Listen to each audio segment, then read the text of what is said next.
Okay, everybody, we are going to be working on grammar lesson 4.10, and that's on page 92 in your Voyages grammar textbook. All right, today we're working on simple past tense. So a verb in the simple past tense tells about something that happened in the past.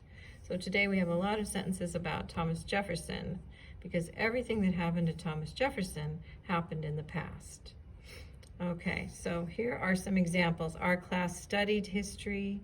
We learned about colonial America. Everyone wrote a report. Maria drew a map.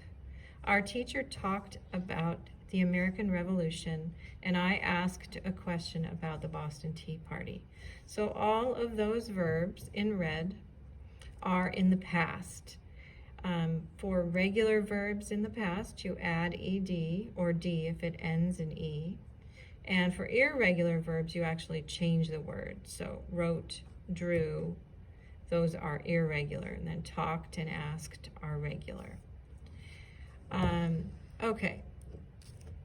The verbs studied, learned, wrote, drew, talked, and asked are in the simple past tense. Most past tense verb ends in ed. Remember that irregular verbs do not end in ed, like drew and wrote. We don't say righted or drawed. We say wrote and drew. All right.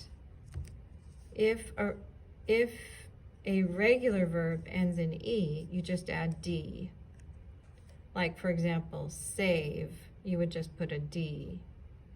If a verb ends in y, following a consonant, change the y to I and add ed.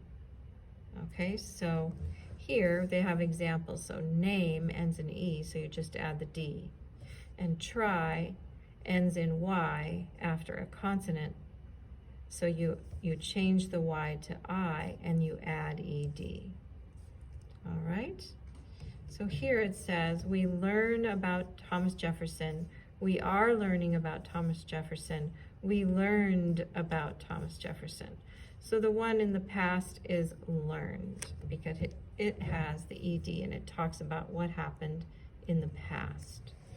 Okay, so let's do some examples here in exercise 2 on the page 93. So we have complete each sentence with the verb in parentheses. Use the simple past tense. So we're going to change these all to past tense.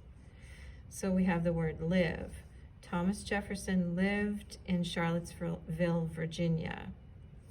Number 2 is own. He owned a plantation. Number 3 is study. Jefferson studied the law. Number 4 is build. He built, with a T, a home called Monticello. Number 5 is marry. Martha Wales Skelton married Thomas Jefferson. Since Mary ends in the Y, you have to change the Y to I before you add ed. Number 6 is write. Thomas Jefferson wrote the Declaration of Independence. So write is an irregular verb. It changes to wrote. Number 7, he wanted freedom for the colonies. Number 8, he knew Ben Franklin and George Washington. Number 9, Jefferson supported liberty and people's rights. Number 10, he went to France as an ambassador. Number 11, he got help from France to fight the war against Britain. Number 12, he served in President Washington's first cabinet. Number 13, Jefferson ran for President of the United States. Number 14, he became the 3rd President of the United States. And the last one, the United States purchased the Louisiana Territory while Jefferson was president.